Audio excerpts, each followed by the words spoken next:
अस्सलाम वालेकुम students, welcome to my channel. So dear student, आज की इस वीडियो हम बात करने वाले हैं IUPM for admission 2024 for round 2 के लिए। जैसे कि आप सब लोगों को पता है कि राउंड 1 अभी जस्ट रिसेंट कंप्लीट हो चुका है, राउंड 2 की एडमिशन अनाउंस हो चुकी है। सो इस वीडियो में आपको कंप्लीट डिटेल दी जाएगी, इसका फॉर्म आप ऑनलाइन कैसे फिल कर सकते हो, इसके एलिजिबिलिटी के रिगार्डिंग, इसके पास पेपर के रिगार्डिंग, इसके स्केड्यूल के रिगार्डिंग, इसके फी स्ट्रक्चर रिगार्डिंग, मतलब कि A to Z डिटेल इस एक वीडियो में मिलने वाली है। तो मेक श्योर वीडियो को लाजमी देखिएगा और चैनल पर नहीं तो चैनल को लाजमी सब्सक्राइब कीजिएगा। उसके साथ में आपकी प्रिपरेशन के लिए हमने एक व्हाट्सएप ग्रुप बनाया है, अगर आप ज्वाइन करना चाहते हो डिस्क्रिप्शन में आपको लिंक मिल जाएगी, तो उसके थ्रू आप ज्वाइन कर लेना, ठीक। सो फर्स्ट ऑफ ऑल अगर हम बात करें इनकी एडमिशन 2024 राउंड 2 के बारे में, तो जैसे आप नीचे आएंगे तो यहाँ पे उन्होंने सारी डिटेल बता दी है। First of all application form आप कैसे फिल कर सकते हो, ठीक है। आपको उनका फॉर्म जस्ट ऑनलाइन ही फिल करना होता है, कोई भी आपको फिजिकल या बाई हैंड नहीं सबमिट कराना होता, ठीक है। अब उसमें जैसे आपको पहले ऑनलाइन फॉर्म फिल करना होगा, मैं बताता हूँ कैसे करना है, ठीक है। फिर डॉक्यूमेंट सबमिट कराना है, फिर उसके बाद आपको उनका जो चालान वाउचर फीस वो आपको डिपॉजिट करानी है और एज ए डॉक्यूमेंट भी यूज़ करना है, स्कैन करके आपको भेजनी भी है। उसके बाद आप एप्टीट्यूड टेस्ट की तैयारी करो और दे सकते हो, ठीक है। और उनके सैम्पल पेपर भी आपको मिल जाएंगे, वो भी मैं लास्ट में बता दूंगा कैसे इसको डाउनलोड करना है। उसके बाद अगर हम बात करें फर्स्ट ऑफ ऑल इनका जो है इंटरव्यू की रिक्वायरमेंट की अगर हम बात करें कि इनकी जो एलिजिबिलिटी क्राइटेरिया है वो क्या है, ठीक है। तो एलिजिबिलिटी क्राइटेरिया जाने से पहले हमें इनका जो है स्केड्यूल है वो जानना चाहिए कि इनका जो है टेस्ट डेट कब है। तो फर्स्ट ऑफ ऑल आप इनकी जो है मंडे 19 अप्रैल से इनकी एडमिशन अनाउंस हो चुकी है और इनकी जो लास्ट डेट है वो 22 जून राउंड 2 की जो है लास्ट डेट है, ठीक है, 22 जून 2024। उसके बाद जो प्रोग्राम ऑफर है तो यहाँ पे जैसे क्लिक केयर पे करेंगे तो आपको इनके जो प्रोग्राम दिखाई देगी कौन कौन से डिपार्टमेंट से यहाँ पे है। उसके अलावा इनकी जो एप्टीट्यूड टेस्ट प्रोसेसिंग फ़ी है जो 3000 है, जो कि आपको पे करनी होती है, ठीक है। वाउचर है वो एज ए डॉक्यूमेंट भी उसको यूज़ करना है, ठीक। उसके अलावा इनकी लास्ट डेट भी इनकी जो फीस की है वो है एप्टीट्यूड टेस्ट की जो फ़ी है प्रोसेस फी वो भी 22 जून इसकी लास्ट डेट है। उसके बाद एप्टीट्यूड टेस्ट होगी आपकी वो सैटरडे 29 जून को होगी बैचलर्स की और 30 जून संडे को मास्टर की होगी, ठीक। उसके अलावा मैं आपको टेस्ट पैटर्न भी बताऊंगा कि आप कहाँ से प्रिपरेशन करें, कैसे करेंगे, वो भी आपको बताया जाएगा। उसके अलावा announcement of aptitude test result है वो 15 जुलाई को अनाउंस होगी 5 PM को। और इनकी जो इंटरव्यू बहुत सारे डिपार्टमेंट के इंटरव्यू भी होते हैं, कुछ ऐसे डिपार्टमेंट जिनके इंटरव्यू नहीं होते लेकिन मोस्टली डिपार्टमेंट के इंटरव्यू भी होते हैं, तो वो सैटरडे 20 जुलाई को होंगे, संडे एंड 28 जुलाई को भी होंगे, ठीक। 20 से लेकर 28 जुलाई तक आपके इंटरव्यू चलेंगे। उसके बाद जो फाइनल अनाउंसमेंट मेरिट लिस्ट होगी वो 27 जुलाई को होगी फॉर MBA के लिए और 5 अगस्त को होगी बैचलर की मेरिट लिस्ट लगेगी। उसके बाद जो आपकी जो क्लासेस होंगी वो 9 सितंबर से स्टार्ट हो जाएंगी। उसके बाद मेन पॉइंट यहाँ पे लिखी हुई है, note aptitude test for MS, MPhil and PhD programme will not be held. और इनकी जो एप्टीट्यूड टेस्ट होगी MS एंड PhD वालों की नहीं होगी। Candidate required to submit GAT result, GAT उनको देना होता है, कंडक्ट बाय NTSC ITC जो लेती है वो हमको उनको देना होता है। इनका सिर्फ इंटरव्यू होता है जो कि 15 जुलाई को होगा 5 बजे, ठीक। तो इस तरह से इनका जो टेस्ट का स्केड्यूल था, एडमिशन स्केड्यूल था। उसके बाद यहाँ पे देखें ऑल प्रोग्राम से आप जैसे क्लिक करेंगे तो इनके सारे डिपार्टमेंट्स आपके सामने शो हो जाएंगे, ठीक। तो यहाँ पे आप देख सकते हैं इनके सारे डिपार्टमेंट्स हैं जिसमें BA से BBA की आप देख सकते हैं और MS के, MBA के, PhD के सब के। तो यहाँ पे BBA है, BS ऑनर्स है, अकाउंटिंग फाइनेंस है, BBA ऑनर्स अकाउंट से मैनेजमेंट एंड लॉ है, जो कि सब मोस्टली 4 ईयर्स के ही प्रोग्राम है। कंप्यूटर साइंस है, डेटा साइंस है, सॉफ्टवेयर इंजीनियरिंग है, एंटरप्रेन्योरशिप है और मैथमेटिक्स इकोनॉमिक्स है, मैथमेटिक्स कंप्यूटेशन फाइनेंस है, स्टैटिक्स है और यहाँ पे actual science and risk management है, ठीक है, इकोनॉमिक्स है, टेक्नोलॉजी मैनेजमेंट है। तो यहाँ पे बहुत सारे डिपार्टमेंट्स हैं जिसमें आप अप्लाई करना चाहते हो, तो यहाँ पे देख सकते हो। अब हम बात करते हैं इनकी जो है एलिजिबिलिटी क्राइटेरिया के बारे में कि किस डिपार्टमेंट में आपको, अगर डिपार्टमेंट BBA लेना चाहते हो तो उसकी रिक्वायरमेंट क्या है, ठीक है, एलिजिबिलिटी क्राइटेरिया क्या है। तो फर्स्ट ऑफ ऑल हम बात करते हैं बैचलर प्रोग्राम्स की, मतलब ओवरऑल बैचलर प्रोग्राम्स की बात की जा रही है। तो अगर आपकी इंटरमीडिएट में 55% है और अगर आप ए लेवल में हैं, अगर आपके 2C ग्रेड्स हैं तो आप एलिजिबल हो, किसी भी डिपार्टमेंट में अप्लाई कर सकते हो इन IUBM। उसके अलावा कुछ इनकी रिक्वायरमेंट भी है जो आपको देखनी होगी, जो कि for BS accurate science and risk management, for BS mathematics and economics, for BS mathematics and computation finance and BS statistics and business analytics student होंगे। तो उनको, उसके अलावा जो स्टूडेंट होंगे उनको प्री इंजीनियरिंग या ए लेवल की जो मैथमेटिक्स है वो रिक्वायरमेंट उनको डेफिनेटली कंप्लीट करनी होगी। ठीक है, मोस्टली प्री मेडिकल जो स्टूडेंट हैं उनको ये बताया जा रहा है कि उनको एडिशनल मैथमेटिक्स लाजमी करनी होगी ताकि इन डिपार्टमेंट से अगर ये एडमिशन चाहते हैं तो। उसके अलावा और भी उन्होंने डिटेल दे दी है, जो एटलीस्ट 5C ग्रेड इन O लेवल आपकी होना लाजमी है। ठीक है, जो डिपार्टमेंट जो सब्जेक्ट्स हैं मेन, जैसे इंग्लिश हो गया, उर्दू हो गया, इस्लाम मैथ हो गया, पाकिस्तान स्टडी मैथ हो गया, ठीक है, कंपलसरी होना चाहिए उसमें। ठीक है, उसके अलावा IBC इक्विवेलेंस में भी required for O level, A level या अदर फॉरेन को एजुकेशन। IBC सर्टिफिकेट वो भी रिक्वायर्ड होता है जो कि A लेवल या O लेवल स्टूडेंट होते हैं उनके लिए, और मिनिमम 55% भी मैट्रिक है वो भी रिक्वायर्ड होता है। ठीक है, बाकी जो इंटरव्यू भी होगा, जो स्टूडेंट सेलेक्ट हो जाएंगे टेस्ट में, उसके बाद स्टूडेंट का इंटरव्यू भी कंडक्ट किया जाता है। अब उसके अलावा अगर आपने सेट दिया है, एप्टीट्यूड टेस्ट जो सेट होता है, सेट 1, तो वो भी रिक्वायर्ड है, आप उसके थ्रू भी IBM में टेस्ट मतलब कि एडमिशन ले सकते हो, वरना IBM खुद भी एप्टीट्यूड टेस्ट लेती है तो वो उसके थ्रू भी आप एडमिशन ले सकते हो। ठीक है, देखिए उसमें आउट ऑफ 100 मैथमेटिक्स में आपको 550 मैथमेटिक्स लाजमी अटेंड करना होंगे, और 800 में 550 आपको लाजमी से इन इंग्लिश, जैसे उसमें रीडिंग हो गया, राइटिंग हो गया, तो उसमें से लाजमी अटेंड आपको करने होंगे। ठीक है,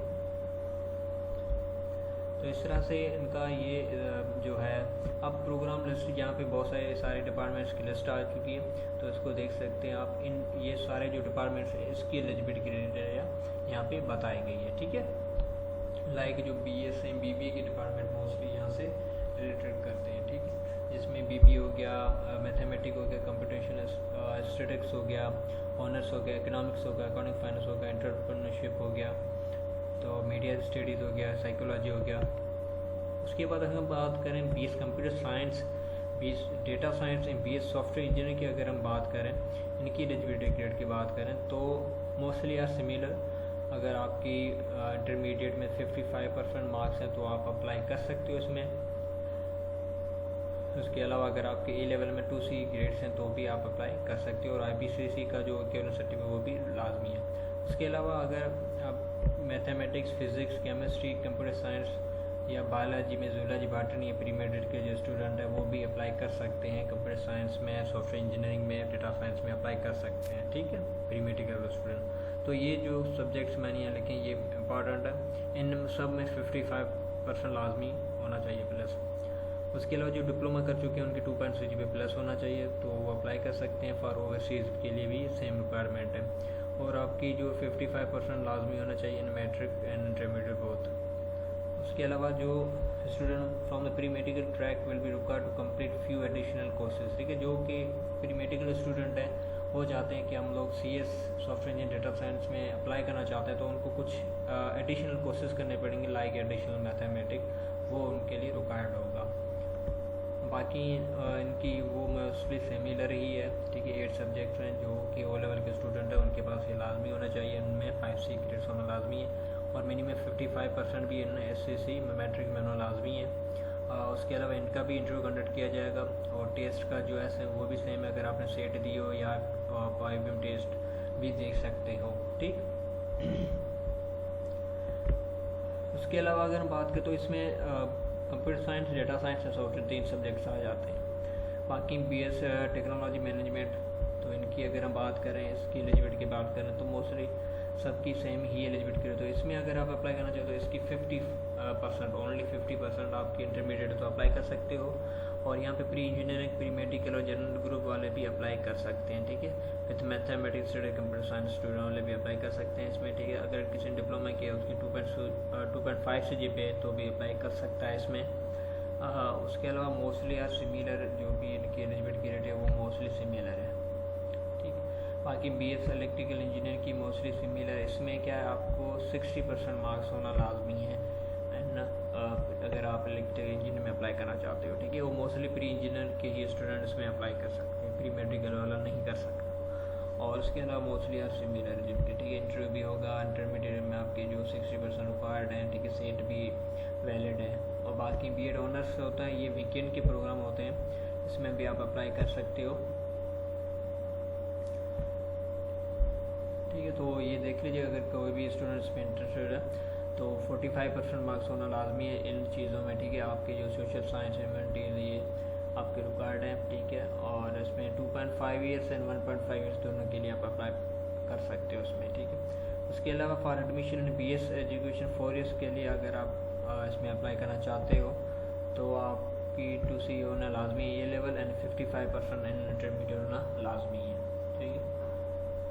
इन एडिशन में अगर देखें तो वो भी मोस्टली सिमिलर ही है इनकी, ठीक है। आप अगर सेट देना चाहते हो या इनकी जो है एक्टिविटीज देना चाहते हो तो वो भी सिमिलर है। तो ये इनकी एलिजिबिलिटी क्राइटेरिया थी जो सारे डिपार्टमेंट्स की। तो आप अपने जो डिपार्टमेंट्स है उसको देख के, ठीक है, एलिजिबिलिटी क्राइटेरिया लाजमी दे के फिर आप उनका फॉर्म वो फिल करना है, ठीक है। उसके बाद अगर हम बात करें इनकी जो है एडमिशन स्केड्यूल में हमने बात कर ली थी, स्कॉलरशिप्स की बात कर लें तो इनमें बहुत सारे स्कॉलरशिप्स हैं। अब इसमें स्कॉलरशिप के लिए सबसे ज़्यादा जो आपकी जो है बेसिकली स्कॉलरशिप पहले से कोई नहीं है। अगर आप जैसे इन होंगी फर्स्ट सेमेस्टर से स्टार्ट होती हैं, अगर आपकी 3+ CGPA होती है 3+, तो आपको बहुत सारी स्कॉलरशिप मिल जाती है यहाँ पे, ठीक है। तो अगर आप 3+ ऑब्टेन कर लेते हो तो आपको बहुत सारी स्कॉलरशिप मेरिट पे भी मिल जाएगी, एजुकेशन असिस्टेंट और नीड से भी आपको मिल जाती है, ठीक है। अगर आप 2.8 या 2.5 CGPA करते हो 5 कोर्सेज तो भी आपको मिल जाती है, ठीक है। पर्टिकुलरली मैं बात करूँ मैं चल के, बाकी जो MBA का स्कॉलरशिप लेना चाहते तो वो देख लीजिएगा अपने हिसाब से। उसके अलावा एक और स्कॉलरशिप आती है जिसे IBM आउटरीच प्रोग्राम कहा जाता है। अब ये क्या होता है, ये सिर्फ इलेक्ट्रिकल जो डिपार्टमेंट है उसके लिए होता है। और ये स्कॉलरशिप बेसिकली इनकी फर्स्ट जब से ये यूनिवर्सिटी बनी है CBM, तो तब से ये स्कॉलरशिप है सिर्फ जो है कि इंजीनियरिंग स्टूडेंट के लिए हैं जो कुछ ही डिस्ट्रिक्ट के इसमें अप्लाई कर सकते हैं। लाइक यहाँ पे मेंशन है थरपारकर है, फर्स्ट ऑफ ऑल अमरकोट, बतीन, ठट्टा, सजावल, सांगड़, दादू, जामशोर, रोटी, 16 ऐसे जो है स्टूडेंट इसमें हर साल सेलेक्ट होते हैं। कुछ ऐसे जो कि आपको यहाँ पे मैंने बताए हैं तो डिस्ट्रिक्ट, तो उसके ही स्टूडेंट इसमें अप्लाई कर सकें। इनकी तकरीबन 5-6 बैचेज़ हो चुकी हैं और सिर्फ इलेक्ट्रिकल इंजीनियरिंग के लिए इसमें स्टूडेंट अप्लाई कर सकते हैं और इंडस्ट्रियल स्टूडेंट, ठीक। तो ये स्कॉलरशिप सिंध प्रोविंस स्टूडेंट के लिए है और कुछ मैंडेटरी जो है डिस्ट्रिक्ट है उनके लिए। मोस्टली इसमें 15 या 16 स्टूडेंट ही सेलेक्ट करते हैं। अच्छा जी, उसके बाद डिपार्टमेंट्स को हो गया। बाकी उसके बाद अगर हम बात करें सैम्पल पेपर्स की, ठीक है, और उसके अलावा टेस्ट पैटर्न की अगर हम बात करें तो इसमें आपकी जो है फर्स्ट ऑफ ऑल इनके टेस्ट पैटर्न देख लेते हैं, ठीक है। इनकी 6 पार्ट है। पार्ट 1 में जो आता है वोकैबुलरी आता है जिसमें 25 वोकैब आती है जिसके सिर्फ 10 मिनट्स दिए जाते हैं। उसके अलावा स्ट्रक्चर एंड रिटन एक्सप्रेशन होता है जिसकी 15 मतलब के मार्क्स हैं और 5 मिनट दिए जाते हैं, ठीक। उसके अलावा रीडिंग कॉम्प्रिहेंशन जो 1 से 10 मतलब के MCQs आते हैं। उसमें राइटिंग एबिलिटी 11 से 20 मतलब के आपके पास आते हैं 10-20 MCQs यहाँ से भी आ जाते हैं। उसके अलावा प्रॉब्लम सॉल्विंग बात की जाए तो 25 आते हैं मार्क्स, ठीक है। आप मतलब के कोई MCQs आते हैं। प्रॉब्लम सॉल्विंग के अंदर मोस्टली मैथमेटिक्स के क्वेश्चन आ जाते हैं, ठीक है। IQ के भी आ जाते हैं समटाइम इस तरह से। बाकी नंबर्स एंड लेटर सीरीज़ की अगर बात करें तो इसमें भी मैथमेटिक्स के क्वेश्चन आ जाते हैं, ठीक है। कुछ ट्रिकी आ जाते हैं मैथमेटिक्स के क्वेश्चन। और मोस्टली जो वो टेस्ट होती है इनकी वो इतनी ज़्यादा फर्स्ट इंटर से इतनी ज़्यादा नहीं आते जितनी मैट्रिक तक की ही इनकी जो आती है, ठीक है, मैथमेटिक्स। बाकी जो इंग्लिश होती है वो थोड़ी सी एडवांस लेवल की होती है। बाकी जनरल नॉलेज भी 15 MCQs आते हैं। तो टोटल इनके जो MCQs वो 115 आते हैं और इनकी जो टेस्ट के जो मिनट्स होते हैं वो 70 मिनट्स होते हैं जिसमें आपको 115 MCQs करने होते हैं। तो बहुत ही कंपटीशन है, ठीक है। और टेस्ट में आपको मतलब कि टाइम का बहुत ही ख्याल रखना होता है। और उसके अलावा इनका सैम्पल पेपर भी यहाँ पे प्रोवाइड है, जिसको आप देख सकते हो किस तरह से इनकी टेस्ट आती है, उस तरह से आपको इनकी प्रिपरेशन करनी है। मोस्टली वोकैबुलरी आती है, ठीक है, ज़्यादातर, तो उसको सही से पढ़ना है और तैयारी करनी है। आपको व्हाट्सएप ग्रुप के थ्रू आपके बहुत सारे मटेरियल प्रोवाइड किया जाएगा इंशाल्लाह। अगर स्टूडेंट की रिक्वायरमेंट हुई तो हम लोग मॉक टेस्ट भी कंडक्ट कर लेंगे, ठीक है। और ज़्यादातर इंग्लिश आती है, ठीक है। तो उसके अलावा पार्ट 2 में स्ट्रक्चर, रिटन एक्सप्रेशन में आप देख सकते हैं। और मैंने बहुत सारी वीडियोस बना दी है, बहुत सारे, जहाँ से आप प्रिपरेशन कर सकते हो इन सब जो टॉपिक्स है मेंशन उनकी, तो वो भी आपको डिस्क्रिप्शन में इनकी प्लेलिस्ट मिल जाएगी, तो उसको देख के प्रिपरेशन कर लेना आप। तो यहाँ पे देख सकते हैं बहुत सारी इनकी क्वेश्चंस आ चुके हैं। अगर स्टूडेंट की रिक्वायरमेंट रही तो जो भी यहाँ पे सैम्पल पेपर जो रिक्वायर्ड है उसको भी हम लोग एक्सप्लेन कर लेंगे, इसमें क्या क्या चीज़ें लिखी हुई है और इसको कैसे सॉल्व की जाती हैं, ठीक है। उसके अलावा मैथमेटिक यहाँ पे क्वेश्चन है और जो कि इनका सॉल्यूशन भी दिया गया है।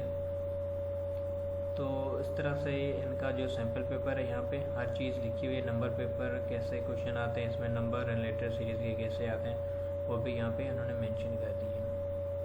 तो ये जो सैम्पल है लेकिन सिमिलर है, इसी तरह से ही इनके जो है MCQs आते हैं। और टेस्ट ज़्यादा इतनी टफ नहीं होती है, बट कंपटीशन ज़्यादा होती है, सो दैट्स द इशू, ठीक है। उसके अलावा अगर हम बात करें, मैंने मोस्टली तो हर चीज़ आपको बता दी है, ठीक है। बाकी अगर हम बात करें इसकी जो है आप फॉर्म कैसे फिल कर सकते हैं उसके बारे में अगर हम बात करें, या तो आपको जस्ट इसका जो है फॉर्म है उसको आपको फिल कर देना है, ठीक है।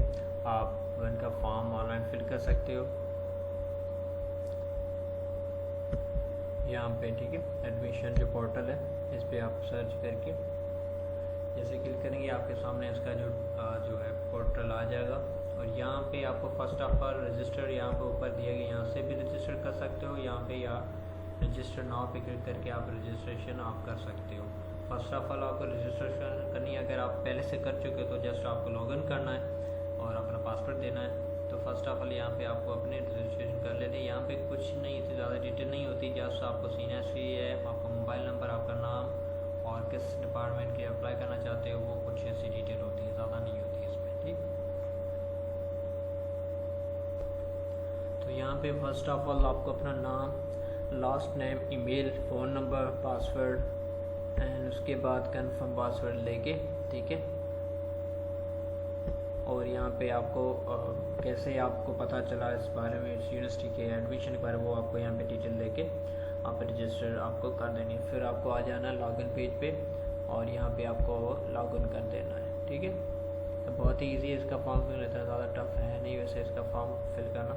यहाँ पे आप नीचे लॉगिन पे क्लिक करके वापस आ जाएंगे, यहाँ पे ईमेल पासवर्ड दे के आप अपना जो है फॉर्म फिल कर सकते हो। फॉर्म में वैसे इतनी ज़्यादा डिटेल नहीं होती है, जैसे आपकी एजुकेशन इन्फॉर्मेशन होती है, बायोडाटा होती है, आपके फादर की कुछ डेटा होती है इसमें, रिकॉर्ड होती है एंड फिर डॉक्यूमेंट्स आप, ठीक है। तो इतना ज़्यादा कंफ्यूजिंग फॉर्म नहीं होता, बहुत ही ईजी होता है।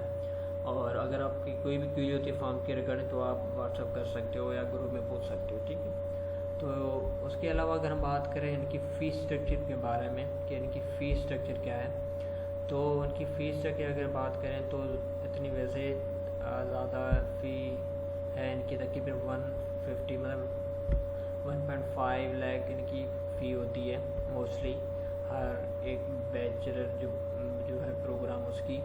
तो यहाँ पे जो क्वेश्चन मनी होता है इनका वो 25,000 है, जो हर एक डिपार्टमेंट के स्टूडेंट को अप्लाई करना होता है। बिकॉज जो यूनिवर्सिटी है वो सेल्फ फाइनेंस पे है, ठीक है। ये जो नॉन प्रॉफिट इंस्टीट्यूट है तो हर एक स्टूडेंट को देना होता है, बाकी वो स्कॉलरशिप बेस पे पढ़ा हो या जैसे भी। तो रजिस्ट्रेशन फ़ी होती है वो 10,000 होती है, ट्यूशन फ़ी वो 22,000 होती है, fees on the basis of पर क्रेडिट आवर वो 7,360 होती है, ठीक है। तो उनकी जो ट्यूशन फ़ी फुल लोड होती है वो 120,480 रुपीज़।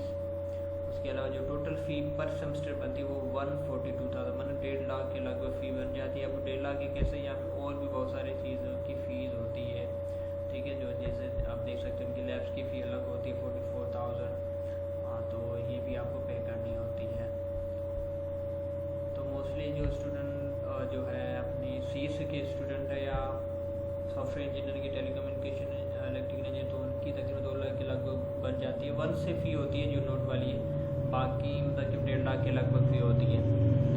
उसके अलावा यहाँ पे कॉन्वोकेशन की फ़ी है तो उसको अभी फ़िलहाल के लिए छोड़ दें। बाकी इनकी रिफ़ंड की फ़ी भी आपको मैं बता देता हूँ कि इनकी जो रिफ़ंड की फ़ी होती है वो क्या होती है। ठीक, अब रिफ़ंड की फ़ी आपको मतलब कि अगर कोई स्टूडेंट चाहता है कि मुझे फ़ीस सेक्शन वो रिफ़ंड चाहिए, आप किसी और अच्छी सी यूनिवर्सिटी एडमिशन मिल गई या नहीं पढ़ना चाहता, तो यहाँ पे उन्होंने रिफ़ंड की भी पॉलिसी उन्होंने बता दी। ठीक है, तो इसको ये फ़ी मैं जस्ट आपको सिंपल करके बता रहा हूँ, बाकी आप इसको सही से पढ़ लीजिएगा रिफ़ंड फ़ी को। अगर स्टूडेंट 100% फ़ी चाहता है वापस, तो उनको पहले वीक में फ़ी वो ले सकता है। ठीक है, तो उनको 100% मिल जाएगी। अगर वो तकरीबन 2 वीक्स में अगर उसने वापस लेने की कोशिश करा तो उसको 50% फ़ीस प्रोवाइड की जाएगी, 50% रिफ़ंड नहीं होगी।